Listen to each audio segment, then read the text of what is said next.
आज सुनिए बृहस्पति देवता की कथा, श्री बृहस्पति चालीसा पाठ और बृहस्पति देवता की आरती। पौराणिक कथा के अनुसार प्राचीन समय की बात है। एक बड़ा प्रतापी और दानी राजा था। वह प्रत्येक गुरुवार को व्रत रखता और पूजा किया करता। ये बात उसकी रानी को अच्छी नहीं लगती।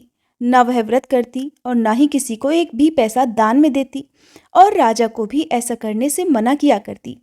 एक समय की बात है कि राजा शिकार खेलने वन को चले गए। घर पर रानी और दासी अकेली थी।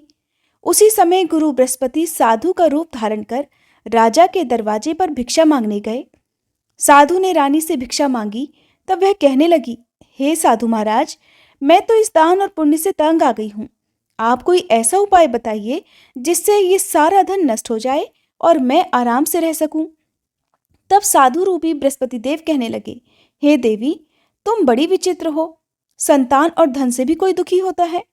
अगर तुम्हारे पास धन अधिक है तो इसे शुभ कार्यों में लगाओ, जिससे तुम्हारे दोनों लोग सुधरें। परंतु साधु की इन बातों से रानी खुश नहीं हुई। उसने कहा, महाराज, मुझे ऐसे धन की आवश्यकता नहीं जिसे मैं दान दूं और जिसको संभालने में ही मेरा सारा समय नष्ट हो जाए। साधु कहने लगे, अगर तुम्हारी ऐसी इच्छा है तो जैसा मैं तुम्हें बताता हूं तुम वैसा ही करना। बृहस्पतिवार के दिन तुम घर को गोबर से लीपना, अपने केशों को पीली मिट्टी से धोना, केशों को धोते समय स्नान करना, राजा से हजामत बनवाने को कहना, भोजन में मांस मदिरा खाना और कपड़ा धोबी के यहाँ धुलने डालना। इस प्रकार 7 बृहस्पतिवार करने से तुम्हारा समस्त धन नष्ट हो जाएगा। ऐसा कहकर साधु बने बृहस्पति देव अंतर्ध्यान हो गए। साधु के कहे अनुसार रानी को करते हुए केवल 3 बृहस्पतिवार ही बीते थे कि उसकी समस्त धन संपत्ति नष्ट हो गई। अब भोजन के लिए परिवार तरसने लगा। एक दिन राजा रानी से बोला, हे रानी, तुम यहीं रहो, मैं दूसरे देश को जाता हूँ, क्योंकि यहाँ पर मुझे सभी जानते हैं, इसलिए मैं कोई छोटा कार्य नहीं कर सकता। ऐसा कहकर राजा परदेश चला गया। वहाँ वह जंगल से लकड़ी काटकर लाता और शहर में बेचता। इसी तरह वह अपना जीवन बिताने लगा। इधर राजा के बिना रानी और दासी दुखी रहने लगी। एक समय जब रानी और दासी को 7 दिन बिना भोजन के रहना पड़ा, तब रानी ने अपनी दासी से कहा, हे दासी, पास ही के नगर में मेरी बहन रहती है। वह बड़ी धनवान है। तू उसके पास जा और कुछ लेकर आ, ताकि थोड़ा बहुत गुजर बसर हो जाए। दासी रानी की बहन के पास गई। उस दिन बृहस्पतिवार था। रानी की बहन उस समय बृहस्पतिवार की कथा सुन रही थी। दासी ने रानी की बहन को अपनी रानी का संदेश दिया, लेकिन रानी की बहन ने कोई उत्तर नहीं दिया। जब दासी को रानी की बहन से कोई उत्तर नहीं मिला तो वह बहुत दुखी हुई। उसे क्रोध भी आया। दासी ने वापस आकर रानी को सारी बात बताई। सुनकर रानी ने अपने भाग्य को कोसा। उधर रानी की बहन ने सोचा कि मेरी बहन की दासी आई थी, परंतु मैं उससे नहीं बोली, इससे वह बहुत दुखी हुई होगी। कथा सुनकर और पूजन समाप्त कर वह अपनी बहन के घर गई और कहने लगी, हे बहन, मैं बृहस्पतिवार का व्रत कर रही थी।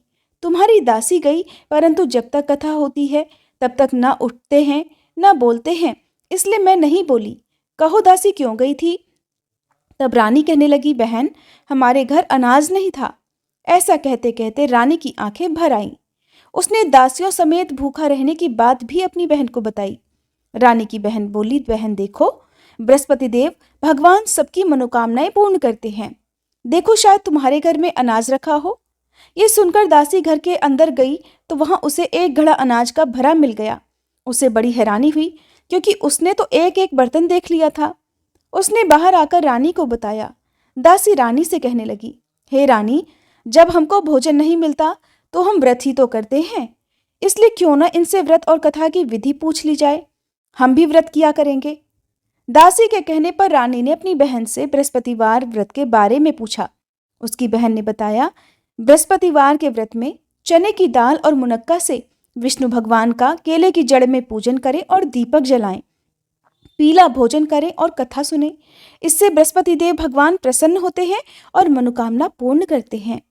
व्रत और पूजन की विधि बताकर रानी की बहन अपने घर लौट आई। रानी और दासी दोनों ने निश्चय किया कि बृहस्पति देव भगवान का पूजन जरूर करेंगे। 7 रोज बाद जब बृहस्पतिवार आया तब उन्होंने व्रत रखा। घुड़साल में जाकर चना और गुड़ बीन लाई और उसकी दाल से केले की जड़ तथा विष्णु भगवान का पूजन किया। अब पीला भोजन कहाँ से आए? दोनों बड़ी दुखी हुई। परंतु उन्होंने व्रत किया था, इसलिए बृहस्पति देव भगवान प्रसन्न थे। एक साधारण व्यक्ति के रूप में वे 2 थालों में सुंदर पीला भोजन लेकर आए और दासी को देकर बोले, हे दासी, ये भोजन तुम्हारे और तुम्हारी रानी के लिए है, इसे तुम दोनों ग्रहण करना। दासी भोजन पाकर बहुत प्रसन्न हुई। उसने रानी को सारी बात बताई। उसके बाद से वे प्रत्येक बृहस्पतिवार को गुरु भगवान का व्रत और पूजन करने लगी। बृहस्पति भगवान की कृपा से उनके पास धन हो गया, परंतु रानी फिर पहले की तरह आलस करने लगी। तब दासी बोली, देखो रानी, तुम पहले भी इसी प्रकार आलस करती थी। तुम्हें धन रखने में कष्ट होता था, इसी कारण सभी धन नष्ट हो गया। अब बृहस्पति देव भगवान की कृपा से धन मिला है तो तुम्हें फिर आलस होता है। बड़ी मुसीबतों के बाद हमने ये धन पाया है, इसलिए हमें अब दान पुण्य करना चाहिए। अब तुम भूखे मनुष्यों को भोजन कराओ, प्याऊ लगवाओ, ब्राह्मणों को दान दो, कुआं, तालाब, बावड़ी आदि का निर्माण कराओ, मंदिर पाठशाला बनवाकर ज्ञान दान दो, कुंवारी कन्याओं का विवाह करवाओ, अर्थात धन को शुभ कार्यों में खर्च करो, जिससे तुम्हारे कुल का यश बढ़े तथा स्वर्ग प्राप्त हो और पितर प्रसन्न हो। तब दासी की बात मानकर रानी शुभ कर्म करने लगी, जिससे उसका यश फैलने लगा। एक दिन रानी और दासी आपस में विचार करने लगी कि न जाने राजा किस दशा में होंगे, उनकी कोई खोज खबर भी नहीं है। उन्होंने श्रद्धापूर्वक बृहस्पति भगवान से प्रार्थना की कि राजा जहाँ कहीं भी हो शीघ्र वापस आ जाएं। उधर राजा परदेश में बहुत दुखी रहने लगा। वह प्रतिदिन जंगल से लकड़ी बीनकर लाता और उसे शहर में बेचकर अपने दुखी जीवन को बड़ी कठिनाई से बिता रहा था। एक दिन दुखी होकर अपनी पुरानी बातों को याद करके वह रोने लगा और उदास हो गया। उसी समय राजा के पास बृहस्पति देव साधु के वेश में आकर बोले, हे लकड़हारे, तुम इस सुनसान जंगल में किस चिंता में बैठे हो, मुझे बताओ।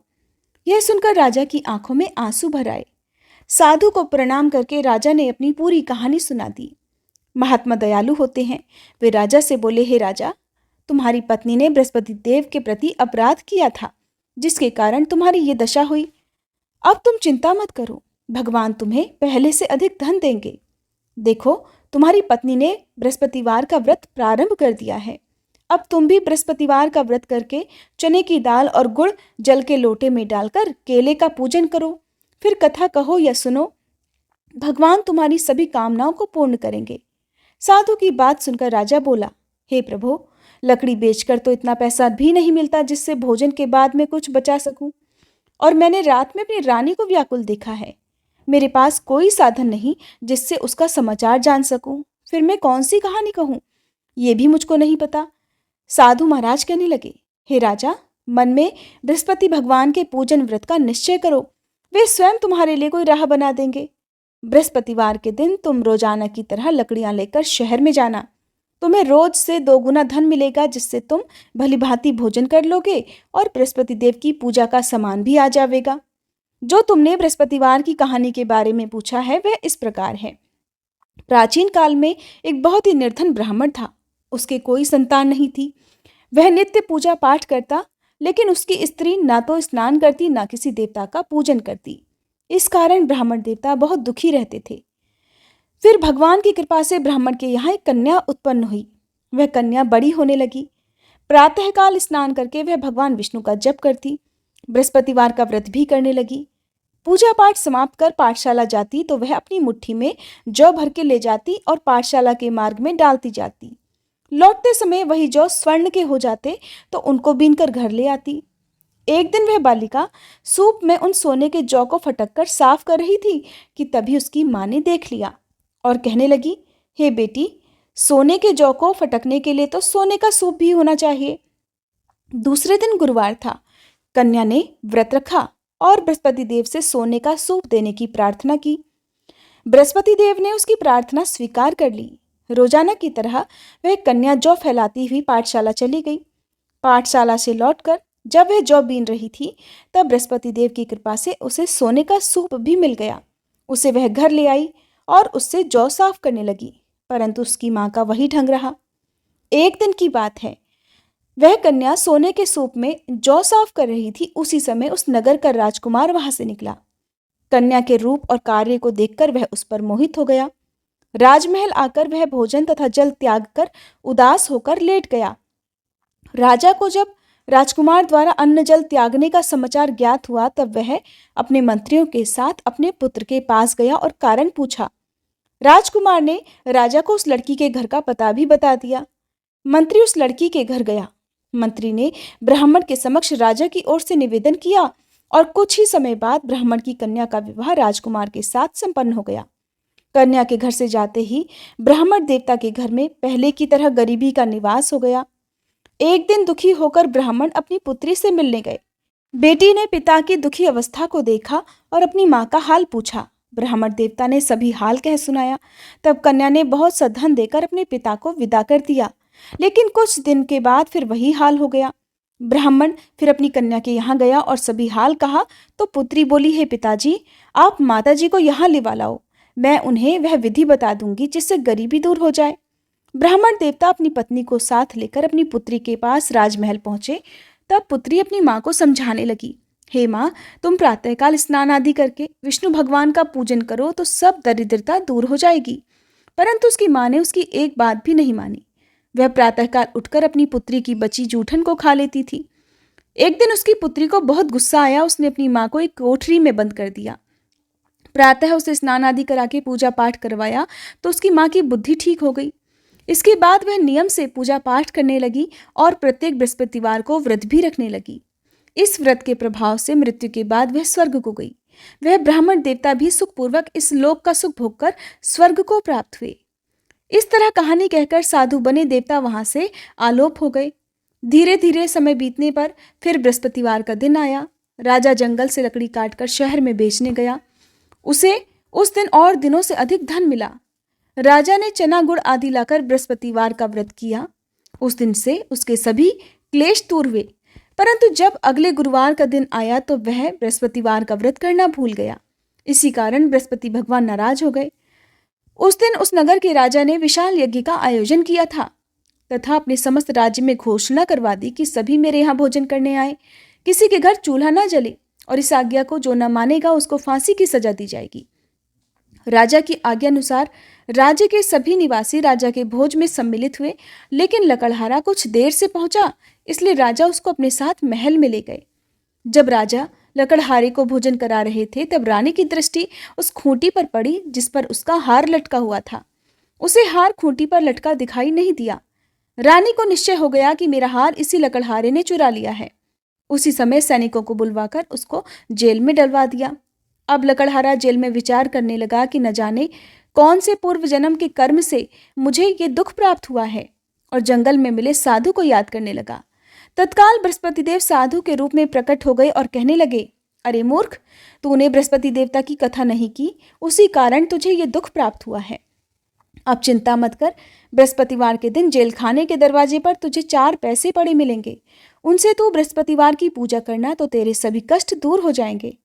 अगले बृहस्पतिवार उसे जेल के द्वार पर 4 पैसे मिले। राजा ने पूजा का सामान मंगाकर कथा कही और प्रसाद बांटा। उसी रात में बृहस्पति देव ने उस नगर के राजा को स्वप्न में कहा, हे राजा, तूने जिसे जेल में बंद किया है उसे कल छोड़ देना, वह निर्दोष है। राजा प्रातःकाल उठा और खूंटी पर हार टंगा देखकर लकड़हारे को बुलाकर क्षमा मांगी तथा राजा के योग्य सुंदर वस्त्र आभूषण भेंटकर उसे विदा किया। गुरुदेव की आज्ञा के अनुसार राजा अब अपने नगर को चल दिया। राजा जब नगर के निकट पहुंचा तो उसे बड़ा ही आश्चर्य हुआ। नगर में पहले से अधिक बाग, तालाब और कुएं तथा बहुत सी धर्मशालाएं, मंदिर आदि बने हुए थे। राजा ने पूछा, ये किसका बाग और धर्मशाला है? तब नगर के सभी लोग कहने लगे, ये सब रानी और दासी द्वारा बनवाए गए हैं। राजा को आश्चर्य हुआ और गुस्सा भी आया कि उसकी अनुपस्थिति में रानी के पास धन कहाँ से आया होगा। उधर जब रानी ने ये खबर सुनी कि राजा आ रहे हैं तो उसने अपनी दासी से कहा, हे दासी, देख, राजा हमको कितनी बुरी हालत में छोड़ गए थे। वो हमारी ऐसी हालत देखकर लौट न जाएं, इसलिए तू दरवाजे पर खड़ी हो जा। रानी की आज्ञा अनुसार दासी दरवाजे पर खड़ी हो गई और जब राजा आए तो उन्हें अपने साथ महल में लिवा लाई। तब राजा ने क्रोध करके अपनी तलवार निकाली और पूछने लगा, बताओ ये धन तुम्हें कैसे प्राप्त हुआ? तब रानी ने सारी कथा कह सुनाई। राजा ने निश्चय किया कि मैं रोजाना दिन में 3 बार कहानी कहा करूंगा और रोज ही व्रत किया करूंगा। अब हर समय राजा के दुपट्टे में चने की दाल बंधी रहती तथा दिन में 3 बार कथा कहता। एक रोज राजा ने विचार किया कि चलो अपनी बहन के यहाँ हो आए। इस तरह निश्चय करके वह राजा घोड़े पर सवार होकर अपनी बहन के यहाँ चल दिया।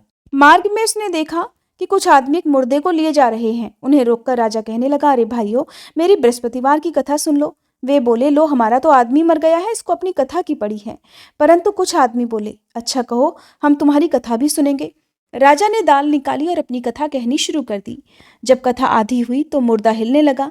जब कथा समाप्त हुई तो राम राम करके वह मनुष्य खड़ा हो गया। राजा आगे बढ़ा। उसे चलते चलते शाम हो गई। आगे मार्ग में उसे एक किसान खेत में हल चलाता मिला। राजा ने उससे भी कथा सुनने का आग्रह किया, लेकिन वह नहीं माना। राजा आगे चल पड़ा। राजा के हटते ही बैल पछाड़ खाकर गिर गए और किसान के पेट में बहुत जोर से दर्द होने लगा। उसी समय किसान की माँ रोटी लेकर आई। उसने जब देखा तो अपने पुत्र से सब हाल पूछा। बेटे ने सभी हाल बता दिया। बुढ़िया दौड़ी दौड़ी उस घुड़सवार के पास पहुंची और उससे बोली, मैं तेरी कथा सुनूंगी, तू अपनी कथा मेरे खेत पर ही चलकर कहना। तब राजा ने लौटकर बुढ़िया के खेत पर जाकर कथा कही, जिसके सुनते ही बैल खड़े हो गए तथा किसान के पेट का दर्द भी बंद हो गया। अब राजा अपनी बहन के घर पहुंच गया। बहन ने भाई की खूब मेहमानी की। दूसरे रोज प्रातःकाल राजा जगा तो वह देखने लगा कि सब लोग भोजन कर रहे हैं। राजा ने अपनी बहन से पूछा कि ऐसा कोई मनुष्य है जिसने भोजन ना किया हो, जो मेरी बृहस्पतिवार की कथा सुन ले। तब बहन बोली, है भैया, ये देश ऐसा ही है। यहाँ लोग पहले भोजन करते हैं, बाद में कोई अन्य काम करते हैं। फिर वह एक कुम्हार के घर गई जिसका लड़का बीमार था। उसे मालूम हुआ कि उसके यहाँ 3 दिन से किसी ने भोजन नहीं किया है। रानी ने अपने भाई की कथा सुनने के लिए कुम्हार से कहा, तब वह तैयार हो गया। राजा ने जाकर बृहस्पतिवार की कथा कही, जिसको सुनकर उसका लड़का ठीक हो गया। अब तो राजा की प्रशंसा होने लगी। एक दिन राजा ने अपनी बहन से कहा, बहन, अब मैं अपने घर जाऊंगा, तुम भी तैयार हो जाओ। राजा की बहन ने अपनी सास से अपने भाई के साथ जाने की आज्ञा मांगी। सास बोली, हाँ चली जा, मगर अपने लड़के को मत लेकर जाना, क्योंकि तेरे भाई की कोई संतान नहीं होती है। बहन ने अपने भाई से कहा, हे भैया, मैं तो चलूंगी, मगर कोई बालक नहीं जाएगा। तब राजा कहने लगा कि जब बालक ही नहीं जाएंगे तब तुम भी चलकर क्या करोगी। और अपनी बहन को भी छोड़कर दुखी मन से राजा अपने नगर को लौट आया। राजा ने अपनी रानी से सारी कथा बताई और बिना भोजन किए वह शैया पर लेट गया। रानी बोली, हे प्रभु, बृहस्पति देव ने हमें सब कुछ दिया है, वे हमें संतान भी अवश्य देंगे। उसी रात बृहस्पति देव ने राजा को स्वप्न में कहा, हे राजा, उठ, सभी सोच त्याग दे, तेरी रानी गर्भ से है। राजा को यह जानकर बड़ी खुशी हुई। 9वें महीने रानी के गर्भ से एक सुंदर पुत्र पैदा हुआ। तब राजा बोला, हे रानी, स्त्री बिना भोजन के रह सकती है, परंतु बिना कहे नहीं रह सकती। जब मेरी बहन आए तब तुम मुझसे कुछ मत कहना। रानी ने हाँ कर दी। जब राजा की बहन ने यह शुभ समाचार सुना तो वह बहुत खुशी हुई और बधाई लेकर अपने भाई के यहाँ आई। रानी ने तब उसे आने का उलाहना दिया। जब भाई अपने साथ ला रहे थे तब तो टाल गई, उनके साथ नहीं आई और आज अपने आप ही भागी भागी बिना बुलाए आ गई। तब राजा की बहन बोली, भाई, मैं इस प्रकार न कहती तो तुम्हारे घर औलाद कैसे होती। बृहस्पति देव सभी कामनाएं पूर्ण करते हैं। जो सद्भावना पूर्वक बृहस्पतिवार का व्रत करता है और कथा पढ़ता है अथवा सुनता है और दूसरों को सुनाता है, बृहस्पति देव उसकी सभी मनोकामनाएं पूर्ण करते हैं, उसकी सदैव रक्षा करते हैं। जो संसार में सद्भावना से गुरुदेव का पूजन और व्रत सच्चे हृदय से करते हैं, उनकी सभी कामनाएं वैसे ही पूर्ण हो जाती हैं जैसी सच्ची भावना से रानी और राजा ने बृहस्पति देव की कथा का गुणगान किया तो उनकी सभी इच्छाएं बृहस्पति देव जी ने पूर्ण की। अनजाने में भी बृहस्पति देव की उपेक्षा ना करें, ऐसा करने से सुख शांति नष्ट हो जाती है। और कथा सुनने के बाद सभी को प्रसाद ग्रहण करके जाना चाहिए। हृदय से बृहस्पति देव का मनन करते हुए जयकारा बोलना चाहिए। प्रेम से बोलिए, बृहस्पति देवता की जय। अब सुनिए श्री बृहस्पति चालीसा पाठ। प्रणवाऊ प्रथम गुरु चरण, बुद्धि ज्ञान गुण खान, श्री गणेश शारद सहित बसो हृदय में आन। अज्ञानी मति मंद में है गुरु स्वामी सुजान, दोषों से मैं भरा हुआ हूँ, तुम हो कृपा निधान। चौपाई। जय नारायण जय निखिलेश्वर, विश्व प्रसिद्ध अखिल तंत्रेश्वर, यंत्र मंत्र विज्ञान के ज्ञाता, भारत भू के प्रेम प्रणेता। जब जब हुई धर्म की हानि, सिद्धाश्रम ने पठे ज्ञानी, सच्चिदानंद गुरु के प्यारे, सिद्धाश्रम से आप पधारे। उच्च कोटि के ऋषि मुनि स्वेच्छा, आए करन धरन की रक्षा। अब की बार आपकी बारी, त्राही त्राही है धरा पुकारी। मरुंधर प्रांत खरंटिया ग्राम, मुल्तान चंद पिता कर नामा। शेष शाही सपने में आए, माता को दर्शन दिखलाए। रूपा देवी मातु अति धार्मिक, जन्म भयो शुभ 21 तारीख।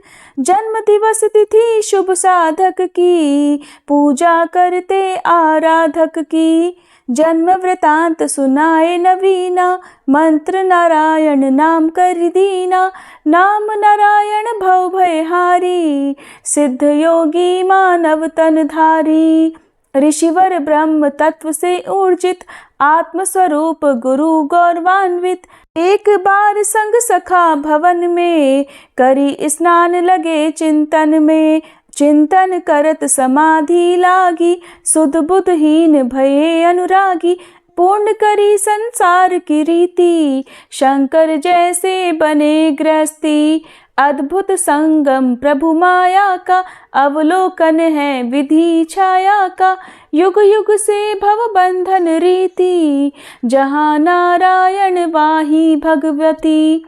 सांसारिक मन हुए अति ग्लानि, तब हिमगिरि गमन की ठानी। 18 वर्ष हिमालय घूमे, सर्व सिद्धियां गुरु पग चूमे। त्याग अटल सिद्धाश्रम आसन, कर्म भूमि आए नारायण। धरा गगन ब्रह्मांड में गूंजी, जय गुरुदेव साधना पूंजी। सर्व धर्म हित शिविर पुरोधा, कर्म क्षेत्र के अतुलित योद्धा। हृदय विशाल शास्त्र भंडारा, भारत का भौतिक उजियारा। 156 ग्रंथ रचयिता, सीधी साधक विश्व विजेता। प्रिय लेखक प्रिय गूढ़ प्रवक्ता, भूत भविष्य के आप विधाता। आयुर्वेद ज्योतिष के सागर, षोडश कला युक्त परमेश्वर। रतन पारखी विघ्न हरंता, सन्यासी अन्यंतम संता। अद्भुत चमत्कार दिखलाया, पारद का शिवलिंग बनाया। वेद पुराण शास्त्र सब गाते, पारेश्वर दुर्लभ कहलाते। पूजा कर नित ध्यान लगावे, वो नर सिद्धाश्रम में जावे। चारों वेद कंठ में धारे, पूजनीय जन जन के प्यारे। चिंतन करत मंत्र जब गाए, विश्वामित्र वशिष्ठ बुलाए। मंत्र नमो नारायण साचा, ध्यानत भागत भूत पिशाचा। प्रातः कल करहि निखिलायन, मन प्रसन्न नित तेजस्वी तन। निर्मल मन से जो भी ध्यावे, रिद्धि सिद्धि सुख संपत्ति पावे। पाठ करहि नित जो चालीसा, शांति प्रदान करहि योगी सा। अष्टोत्तर शत पाठ करत जो, सर्व सिद्धियां पावत जन सो। श्री गुरु चरण की धारा, सिद्धाश्रम साधक परिवारा। जय जय जय आनंद के स्वामी, बारंबार नमामि नमामि।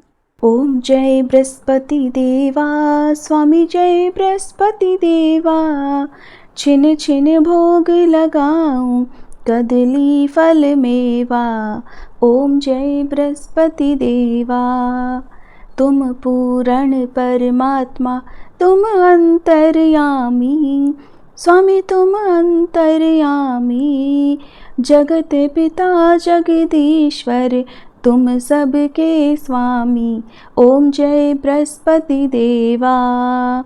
चरणामृत निज निर्मल, सब पातक हरता।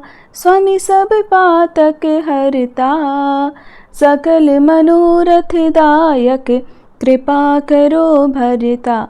ओम जय बृहस्पति देवा। तन मन धन अर्पण कर, जो जन शरण पड़े। स्वामी जो जन शरण पड़े, प्रभु प्रकट तब होकर, आकर द्वार खड़े। ओम जय बृहस्पति देवा। दीन दयाल दयानिधि, भक्तन हितकारी। स्वामी भक्तन हितकारी, पाप दोष सब हरता, भव बंधन हारी। ओम जय बृहस्पति देवा।